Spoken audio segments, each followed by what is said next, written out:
வணக்கம் வணக்கம் welcome back to சத்யனாஸ் kitchen. எல்லாரும் எப்படி இருக்கீங்க? இன்றைக்கி நம்ம எங்கே இருக்கோம்னா காரைக்குடியில் இருக்கோம்.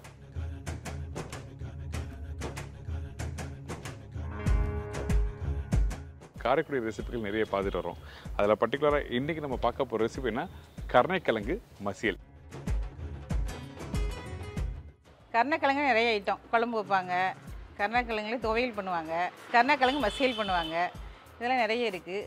இப்போ பிள்ளைங்களுக்கு எப்படின்னா அந்த குழம்புலாம் வச்சு கொடுத்தா அவங்களுக்குலாம் ஓகேவாகாது. அதனால் அந்த மசியல் பண்ணி கொடுத்து மசியலில் வந்து தயிர் சாதத்துக்கு லஞ்சுக்கெலாம் நல்லா மசியல் பண்ணி கொடுக்கலாம். 2 நாள் 3 நாள் கூட வச்சுக்கலாம், நல்லாயிருக்கும். அப்படி நல்லா தண்ணி விடாமல் நல்லா எண்ணெயிலே பொடிக்கின்றதுனால பிள்ளைங்களும் ரொம்ப விரும்பி சாப்பிடுங்க. அப்படி உடம்புக்கு நல்லது, ரொம்ப வயசுக்கெலாம் ரொம்ப நல்லதும்பாங்க. அப்படி கருணைக்கிழங்கு சாப்பிட்டா இங்கே காரைக்குடியை பொறுத்தளவில் அந்த மசியல் இல்லாத அந்த படப்பு இந்தமாரி ஒரு இந்த பூசை போடுவாங்க, அதுக்கெல்லாமே இந்த கருணைக்கிழங்கு மசியல் பிளாக்கா கூட்டு இந்தமாரிலாம் அவசியம் வைப்பாங்க. அப்படி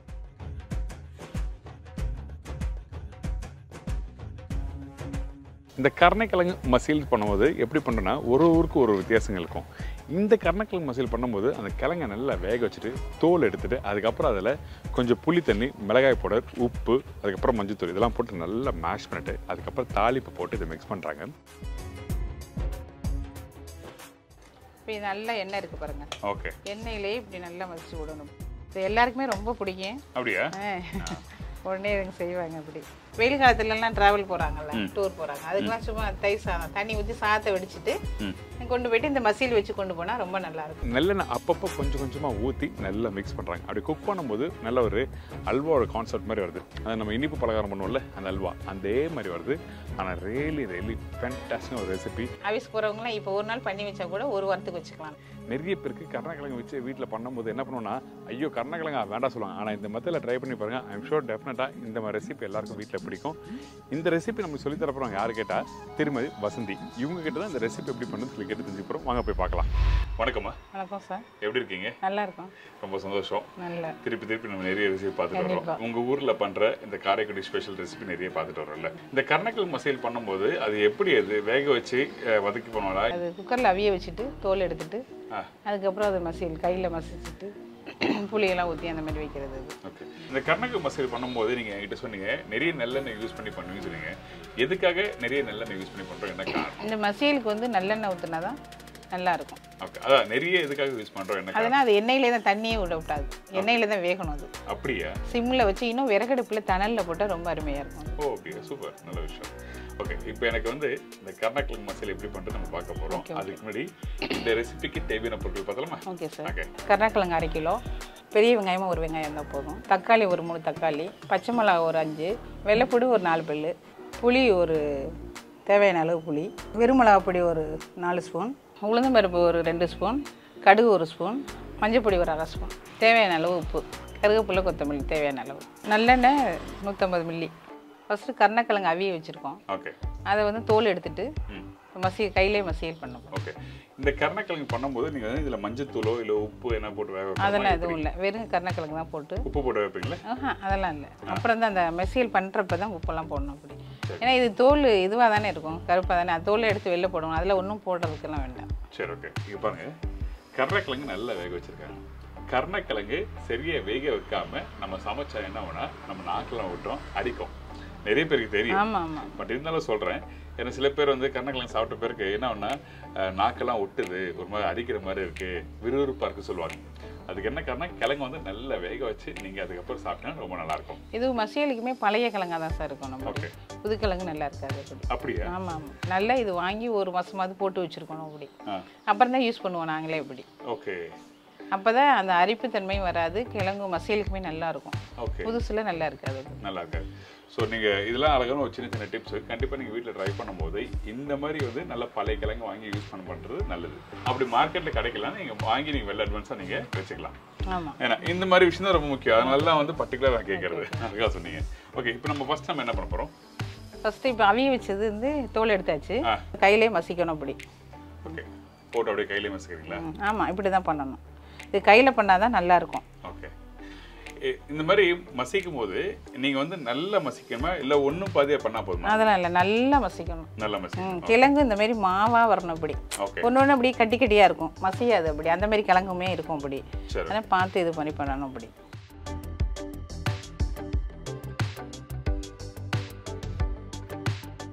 இப்போ இது வந்து எப்படின்னா ஒரு நிறைய வேணும்னா கொஞ்சம் கனசம் இருக்காது அப்படி, அதனால கொஞ்சம் பெரிய வெங்காயம் கொஞ்சம் கூட சேர்த்துக்குவோம் அப்படி. சரி ஓகே.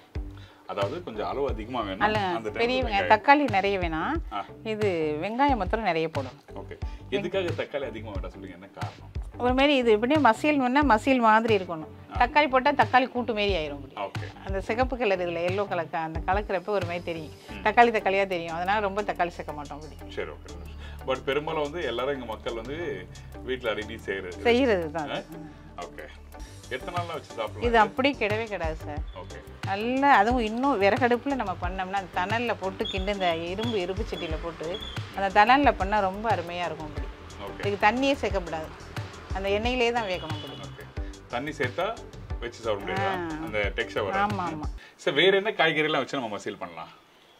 மசியல் இது பண்ணுவோம். அப்புறம் வந்து இந்த தோசைக்கு இது உருளைக்கிழங்கு மசியல் அந்த மாதிரி வச்சுட்டு, அதான் வேற மசியல்லாம் இதில் எல்லாம் பண்ணுறது இல்லை அப்படி. ஆனால் அந்த உருளைக்கிழங்கு மசியல் ரெகுலராக பண்ணுவாங்க எல்லாரும். ஆமாம், எல்லாருமே பண்ணுவாங்க. கிழங்கு மசியல் சொல்லும்போது இதுதான் மெயின்.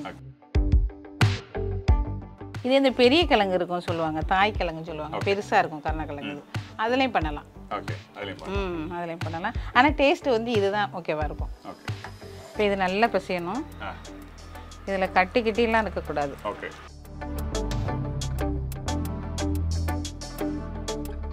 நல்லா மசிஞ்சிருக்கு. கிழங்கு இந்த மாதிரி இருக்கணும், அது தொட்டாலே அது வேக வச்சோடனே ஒரு கிழங்கு வந்து கண்ணி போன மாரி இருக்கும், அது நல்லா இருக்காது, அது சேர்க்கப்படாது அப்படி.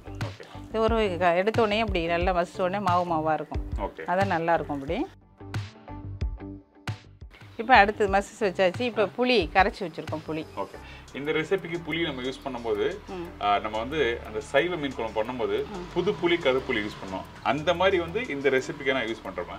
இதுக்கு வந்து கருப்பு புளி வேண்டாம், புது புளி இருந்தால் ஓகேவா இருக்கும், மீடியமாக இருந்தால் ஓகேவா இருக்கும். அது கருப்பு போட்டால் கலர் மாறிடும், ஒரு மாரி நல்லா இருக்காது அப்படி. சரி ஓகே. இப்போ புளி ஊற வச்சு கரைச்சிருக்கோம். ஓகே. மீடியமான புளி. ஓகே.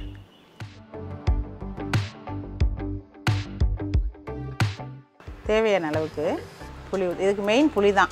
ஓகே. மசியலுக்கு வந்து புளி தான். ஸோ புளி அதிலே போட்டுருமா எல்லாத்தையும்? ஆமாம் ஆமாம். புளி, மிளகாப்பொடி எல்லாமே இதிலே மிக்ஸ் பண்ணி ஊற வைக்கணும் ஒரு 5 நிமிஷம். ஓகே. எதுக்காக வந்து அந்த புளியும் மிளகாத்தூளும் போட்டு மிக்ஸ் பண்ணுறாங்க? அப்போ தான் இதில் ஊறும். ஓகே. அந்த மசியலில் வந்து அப்போ தான் ஊறும். மிளகாப்பொடியும் இதிலே போட்டுணும், வெறும் மிளகாப்பொடி, லேசாக மஞ்சத்தூள், ஓகே, எல்லாமே உப்பு எல்லாமே இதிலே போட்டு இதிலே பிசைஞ்சு ஊற வச்சிடணும். அது இல்லாமல் புளி யூஸ் பண்ணும்போது இந்த மாதிரி கிழங்குக்கு வந்து அந்த நாக்கு அரிப்பு கம்மியாக இருக்குன்னு சொல்லி சொல்லுவாங்கல்ல? ஆமாம் ஆமாம் ரைட்டா? ஆமாம். நம்ம வீட்டில் பெரியவங்க பார்த்தீங்கன்னா, என் பாட்டி பெரியமாலாம் பார்த்தீங்கன்னா இந்த மாதிரி கிழங்கு வகைகள் பண்ணும்போது நல்லா வேக வச்சுட்டு வறுவல் பண்ணுறோன்னா அந்த டைமில் கொஞ்சம் புளி போட்டு மிக்ஸ் பண்ணுவாங்க, அந்த நாக்கு அரிப்பு இருக்காது. இப்போ சேனக்கிழங்குக்கே வறுவல் பண்ணுறப்ப கொஞ்சம் புளி புளி ஊற்றி வேக வச்சிடணும். அப்போ தான் அந்த அரைக்கும்ல சார், ஒரு கிழங்கு புது கிழங்கு அரைக்கும், அது அதுக்குமே கொஞ்சம் நம்ம புளி விட்டு அவிச்சு ஊற்றிடணும், நல்லாயிருக்கும். இப்போ புளி விட்டாச்சு. இப்போ அடுத்தது மிளகாப்பொடி, ஒரு 2 ஸ்பூன் மிளகாப்பொடி காரத்துக்கு. அடுத்தது மஞ்சத்தூள் லைட்டாக போடணும். நாங்கள் மசியல் என்ன பண்ணுவோம்னா தாளிச்சுட்டு மசாலா எல்லாத்தையும் எண்ணெயில் போட்டு அதுக்கப்புறம் கிழங்கு போட்டு பண்ணியிருக்கோம். ஆனால் டிப்பிக்கலாக காரைக்குடி ஸ்டைலில் பண்ணுற மசியல் வந்து அது எப்படி பண்ணணும்னு சொல்லிட்டு தெரிஞ்சுக்கணும்னு சொல்லிட்டு அவங்க வந்து பண்ணுறது. உப்பு தேவையான அளவு உப்பு. ஓகே.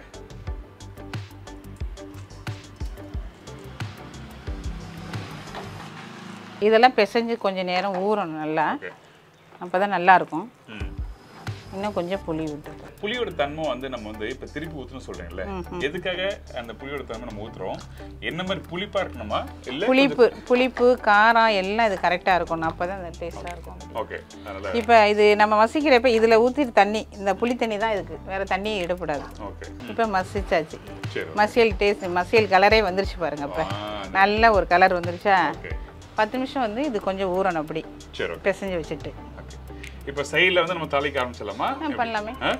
அப்படியே அந்த 10 நிமிஷம் நல்லா ஊற வச்சிருக்கோம். இப்போ நல்லா மசிஞ்சு வச்சிருக்காங்க. அதாவது நீங்கள் பார்ப்பீங்க, பார்க்கும்போது வந்து அந்த கிழங்கு வந்து எங்கேயுமே முழுசாக தெரியல. அதுவும் பர்டிகுலராக பார்த்தீங்கன்னா அந்த மிளகாய் பவுடர், மஞ்சத்தூள், புளி, உப்பு எல்லாமே மிக்ஸ் ஆகிருக்கு. Okay, super. நல்லெண்ணெய் தான் நிறைய விடணும், இது தண்ணியே சேர்க்கக்கூடாது, எண்ணெயில் தான் வேகணும் அப்படி. ஓகே. இப்போ இந்த இடத்துல இன்கேஸ் நான் வீட்டில் பண்ணுறேன், எங்கள் வீட்டில் நல்லெண்ணெய் கடலெண்ணெய் அப்படின்னா ரீஃபண்ட் ஆயில்னா யூஸ் பண்ணலாமா? நல்லா யூஸ் பண்ணலாம், ஒன்றும் தப்பு இல்லை. நல்லெண்ணெய்னா நல்லா இருக்கும், இன்னும் கிடவும் செய்யாது, ரொம்ப உடம்புக்கு நல்லது அப்படின்னு சொல்லுவாங்க. அதனால வந்து நல்லெண்ணெய் யூஸ் பண்ணுறது சொல்லுவாங்கல்ல நல்லது. நல்ல இது சிம்மில் இந்த மாதிரி சட்டியில் வச்சா ரொம்ப நல்லாயிருக்கும். அப்படி ஓகே. மசியல் இந்த மாதிரி சட்டியில் தான் பண்ணணும். அப்படி என்ன காரணம் அது? அதுன்னா அடி பிடிக்காம இதுன்னா நல்லா அப்படி வேகும். இப்போ அலுமினிய பாத்திரமோ வேறு பாத்திரமோ கொஞ்சம் வெயிட்லெஸ்ஸாக இருந்தால் அப்படி அது பிடிச்சிக்கும், அடி பிடிச்சிக்கும். ஓகே. அதனால அந்த மாதிரி மசியல்னா இந்த மாதிரி இரும்பு சட்டி தான் பண்ணணும். அப்படி அப்படியா? ஓகே. இப்போ உளுந்து பருப்பு போடணும். உளுந்து பருப்பு போட்டு கொஞ்சம் செவக்கணும். ஓகே. உளுந்து பருப்பு போட்டாச்சு. இப்போ கடுகு போடணும். இது கடுகு உளுந்தும் தான், மற்றது எல்லாம் இல்லை. இல்லை. கடுகு போட்டு டப்பு டப்பு நல்லா புரிஞ்சு வருது. ஆமாம் ஆமாம். இப்போ வெங்காயம் கட் பண்ணி வச்சுருக்கோம். பெரிய வெங்காயம் சின்னமாக நறுக்கணும். ஓகே. இப்போ இந்த இடத்துல இந்த சாம்பார் வெங்காயம் போடலாம்ல? போடலாம். போடலாம். ஓகே. இதுன்னா வந்து கொஞ்சம் நல்லா கணிசமாக இருக்கும். அது நறுக்கிட்டு இது பண்ணால் கொஞ்சம், ஆனால் அது பண்ணால் நல்லாயிருக்கும். நல்லாயிருக்கும். இப்போ நாங்களாம் அவசரத்துக்கு இது தான் பண்ணுறது. அப்படி ஓகே. ஆனால் வீட்டில் நீங்கள் பண்ணும்போது வந்து இந்த மாதிரி சின்ன வெங்காயத்தை பொடிசாக கட் பண்ணி நீங்கள் கட் பண்ணி போடலாம். அப்படி ஓகே. இப்போ வெங்காயம் நல்லா பொன்னிறமாக வதக்கணும். சரி. ஓகே. இப்போ பூண்டு போடுறோம். பூண்டு சும்மா நச்சு தான் போடுவேன் நான். இப்படி சும்மா அதுக்கு தான் போட்டுக்கிறது. பூண்டு வாசனைக்காக போட்டுக்கிறது. இப்படி காரத்துக்கு வந்து பச்சை மிளகாய். பச்சை மிளகாய் தான். பச்சை மிளகாய் இப்படி குட்டி குட்டியாக நறுக்கணும். நறுக்கி போடணும். இப்படி இப்போ இது மாத்திரம் பச்சை மிளகாய், வெள்ளைப்பூடு, வெங்காயம் இது நல்லா வதக்கணும். இந்த மாதிரி யூனிக்கான ரெசிபி வந்து நிறைய பேர் வந்து வீட்டில் ட்ரை பண்ணியிருக்க மாட்டாங்க. அந்த ரெசிபி எப்படி பண்ண சொல்லிட்டு உங்களுக்கு காமிக்கிறேன். அது மட்டும் இல்லை, நம்ம ஷெஃப் தீனாஸ் கிச்சனில் வந்து வாட்ஸ்அப் நம்பர் தரோம். அதாவது 9445113135. இந்த நம்பர் எதுக்காக கொடுக்குறேன்னா, உங்கள் வீட்லேயும் யாராவது இந்த மாதிரி ஒரு நல்ல ரெசிபி பண்ணுறாங்க, எங்கள் ஊருக்கு வாங்க, இந்த மாதிரி யூனிக்கான ரெசிபி இருக்குது, எங்கள் ஊர் பெருமையும் நான் வெளியே காமிச்சா நல்லாயிருக்கும் அப்படின்னு நினச்சிங்கன்னா ப்ளீஸ் எனக்கு டெக்ஸ்ட் பண்ணுங்கள். என்னோட ஆஃபீஸ் டீம் வந்து எனக்கு வந்து அட்ரஸ் பண்ணுவாங்க. நான் உங்களுக்கு கால் பண்ணி நேராக உங்களை வந்து மீட் பண்ணி ஷூட் பண்ணுவேன். இப்போ இந்த வெங்காயம் வதங்கி வருது. வெங்காயம் நல்லா வதங்குது. ஓகே. இந்த மசால் பண்ணும்போது பர்టిక్యులரா உங்களுக்கு யார் சொல்லி கொடுத்தா? அதாவது நீங்களே பார்த்து கத்துட்டீங்களா இல்ல யாரோ உங்களுக்கு சொல்லி கொடுத்தாங்களா? நான் சாப்பிட்டேன். ஒரு விசேஷத்துல சாப்பிட்டு நல்லா இருக்குன்னு சொன்னபடி. ஓகே. அப்ப அங்க சமையல்காரட்ட போய் கேட்டுக்கிட்டேன். அப்படி எப்படி பண்ணது அப்படின்ட்டு அவங்க சொன்னிக்கிட்டாங்க, தெரிஞ்சுக்கிட்டேன். சூப்பர். இப்போ எல்லாருக்கும் பண்ணி கொடுத்துருக்கீங்க. நல்ல விஷயம். இது ரொம்ப பிடிச்சதுனால அவங்கள்ட்ட போய் கேட்டேன். இப்படி ஓகே. ரொம்ப நல்லா இருந்தது. அப்புறம் இன்னொரு இடத்துல வந்து இந்த மிளகு குழம்பு வச்சுருந்தாங்க, வெள்ளை மிளகு குழம்பு. அது ரொம்ப நல்லா இருந்தது. அதுவும் இன்னொரு டைம் நான் ட்ரை பண்ணி பார்க்கணுன்னு ஆசைப்பட்றேன். இப்படி நல்லா இருந்தது. அது இப்போ வந்து நல்லா வதங்கிடுச்சு. ஓகே. பொன்னரம் ஆயிடுச்சு பாருங்க. கலர் மாறிடுச்சா? இப்போ தக்காளி போடணும். சரி. ஓகே. இப்போ இந்த கருவேப்பிலையும் தக்காளியும் போடுவோம். தக்காளி கொஞ்சம் நைஸாக நறுக்கணும். ஓகே. என்ன இது இப்போ வர தக்காளிலாம் இது கரைய மாட்டேங்குது, அதனால கொஞ்சம் நைஸாக நறுக்கணும். இப்படி அது இல்லாமல் பழுத்த தக்காளி யூஸ் பண்ணுங்க. நல்ல பழமாக இருக்கணும் தக்காளி, அப்போ தான் நல்லா இருக்கும். இப்படி என்ன போதுமா அது? இல்லை, இன்னும் விடணும் தண்ணி அது போட்டு. ஆமாம். சரி. ஓகே. இப்போ இதில் வந்து பவுடர் மசாலா எதுவும் போடுறதில்ல? இதில் எதுவுமே சேர்க்காது, எல்லாமே மசியலில் வச்சாச்சுல. சரி. ஓகே. இப்போ வந்து என்ன பண்ணணும்னா லைட்டாக உப்பு போடணும் கொஞ்சம். இது இந்த தக்காளிக்காக கொஞ்சம் வதங்கிறதுக்காக. சரி. இந்த கிழங்கு அப்படியே சாப்பிடணும் போல இருக்கும். சில பேர் அந்த எடுத்து சொல்றாங்க. நீங்க இந்த இடத்துல வேணா அந்த உப்பு காரம் வேணுமா இருக்கா இல்லை நீங்க செக் பண்ணிக்கலாம்ல? செக் பண்ணலாம் சார், ஒன்றும் தவறு இல்லை.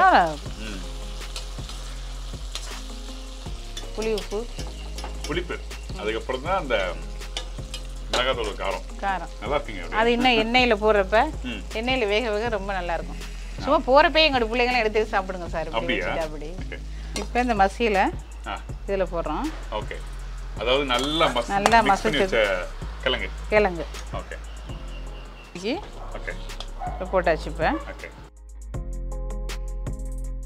ஸோ ஃபர்ஸ்ட் மிக்ஸ் பண்ணும்போது வந்து அந்த அந்த தாளிப்போட எல்லாத்தையும் நல்லா மிக்ஸ் பண்ணுறோம். அப்போ சைடில் பார்த்தீங்கன்னா அந்த எண்ணெய் அப்படியே இருக்கு. இப்படி குக் பண்ண அந்த எண்ணெய் கக்கும் அப்படி. இப்போ நம்ம எண்ணெய் விட்டுருக்கோம், வேணா தான் ஊற்றணும். ஓகே. இதில் இருக்கு. இப்போ தேவைப்பட்டாதான். சரி. ஓகே. இப்போ இதே மாதிரி எவ்வளோ நேரம் குக் பண்ணுறது? சிம்ல இருந்து கொஞ்சம் அந்த எண்ணெய் கக்கி ஒரு மாதிரி அந்த இது வரும். ஓகே. நல்லா இருக்கும். அது பக்கம் கெட்டியான பக்கம் வந்துடும். அப்படி இப்போ இந்த இடத்துல வந்து நம்ம என்ன சமைக்கும் போது வந்து ஹை ஃப்ளேம்ல வச்சு குக் பண்ணா அது பண்ணலாமா? இல்லை, மசியல் வந்து சிம்ல தான் இருக்கணும். அப்படி அப்போ தான் நல்லா இருக்கும். ரொம்ப அடி பிடிக்காம அந்த நிதானமாக போடணுது. ஓகே. இப்போ இது வேகணும்ல? இப்போ சிம்லேயே வச்சு இது வெந்துட்டு இருக்கணும். அப்படி கொஞ்சம் அடி பிடிக்காம கொஞ்சம் கிண்டி விட்டுட்டு இருக்கணும். அப்படி இப்போ இதில் நிறைய எண்ணெய் இருந்தது, இப்போ எண்ணெயே இல்லை.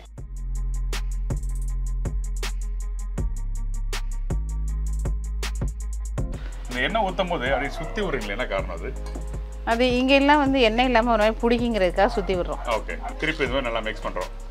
நல்லா எண்ணெய் விட்டு இன்னும் கொஞ்சம் கிண்டி விடுறோம். ஓகே, கிண்டி விட்டு அப்போ இன்னும் கொஞ்சம் சிம்மில் இருக்கணும் அப்படி. ஓகே, ஃபர்ஸ்ட் நல்லா கெட்டியானது எண்ணெய் போட என்ன வேணா கொஞ்சம் கொஞ்சம் லூஸ் ஆன மாதிரி இருக்கு. இந்த கருணக்கிழங்கு மசியல் வந்து வெந்துச்சு சொல்லி எப்படி செக் பண்ணுவோம்? பக்குவம் என்ன இருக்கா? இப்போ பாருங்களேன், அந்த இது எண்ணெய் சைட்லலாம் எண்ணெய் வருதா? லைட்டாக வருது. அப்போ வெந்துச்சுனாலே அந்த எண்ணெய் கொடுத்துரும் அப்படி. ஓகே, கொஞ்சம் அப்படி லைட்டாக மெதுவாக வரும். லைட்டாக ஓகே, எண்ணெய் வரும் அப்படி. அந்த வாசனையும் வந்துடும் அப்படி. ஆமாம், இந்த மசியல் வாசம் வந்துடும் அப்படி.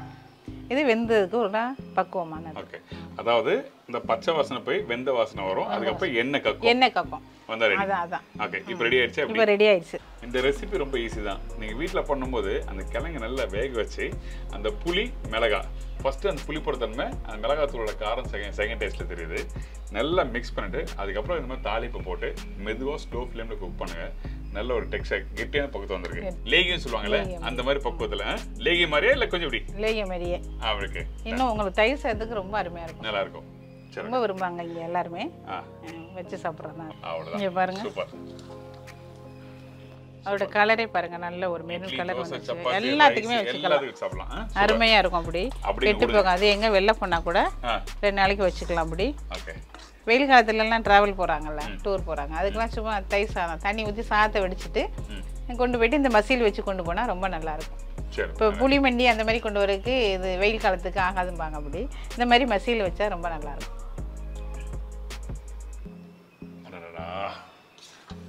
சுட சுட இருக்கு. டேஸ்ட் 10 ரூபா. சாப்பிடுங்க சார். இட்லி வச்சு சாப்பிடுங்க. எங்க இட்லி தர மாட்டீங்க? அன்னைக்கு அப்படிதான் மாத்திட்டீங்க. இட்லி வச்சு சாப்பிடுங்க சார். இது நீங்க எடுக்கும்போது பாருங்களேன், அப்படி கரண்டி அப்படி எடுத்து போட்டுனா அப்படியே ஒட்டாம அப்படி உருண்டு வரும். அப்படி வரும். ஒட்டனா லைட்டா கரண்டில இருக்கும், பட் இருந்தாலும் இந்த மாதிரி நல்லா அப்படி டக்குன்னு உள்ள போடுங்க.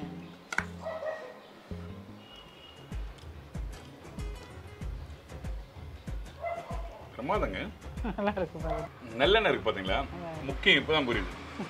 நீங்க இந்த ரெசிபி சாப்பிடும் போது அந்த நல்லெண்ணெய் ஃபர்ஸ்ட் எடுத்து ஃபர்ஸ்ட் டேஸ்ட்ல தெரியும். ரெண்டாவது மைல்டா ஒரு ஸ்மூத்தான ஒரு டேஸ்ட். நல்லா இருக்கும் சார் இது. ஐயோ, எக்ஸலென்ட் ரெசிபி இது. நல்லா இருக்கு சார்.